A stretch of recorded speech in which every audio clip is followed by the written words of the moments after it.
హైదరాబాద్ నగరంలోని బీకేగూడ, ఎస్ఆర్ నగర్, హిమాయత్ నగర్లో గల కర్నూలు అంజుమన్ ఏ ఇస్లామియాకు సంబంధించిన వక్ఫ్ ఆస్తులను ఏపీ వక్ఫ్ బోర్డు చైర్మన్ అబ్దుల్ అజీజ్ పరిశీలించారు. బీకేగూడ నందు గల 3.40 ఎకరాల వక్ఫ్ భూమిని greater Hyderabad municipal corporation rock pickers వారు ఆక్రమించారని ఆయన తెలిపారు. ఆక్రమణకు గురైన వక్ఫ్ భూమిని అబ్దుల్ అజీజ్ పరిశీలించారు.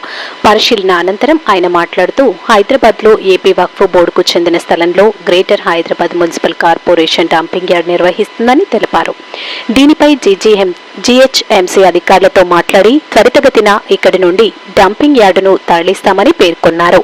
డంపింగ్ యార్డ్ తరలించిన అనంతరం ఇక్కడ పెద్ద ఎత్తున ఎంతో ప్రతిష్టాత్మకంగా అభివృద్ధి కార్యక్రమాలు చేపడతామని పేర్కొన్నారు.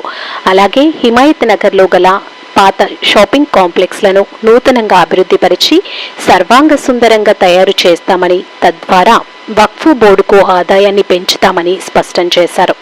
వీటికి సంబంధించి తీసుకోవాల్సిన చర్యలను తక్షణమే ప్రారంభించి అందుకు అనుగుణంగా బృహత్తర ప్రణాళిక రూపొందించాలని Waqf board deputy executive engineer Abdul ఖాదిర్కు అబ్దుల్ అజీజ్ సూచించారు.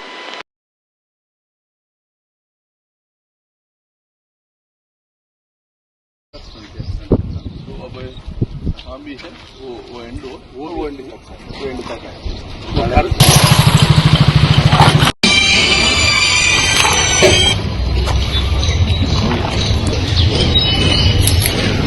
तो अब काम ये वर्कर को नहीं है, पहले से उनको अपने आइस ओवर पीछे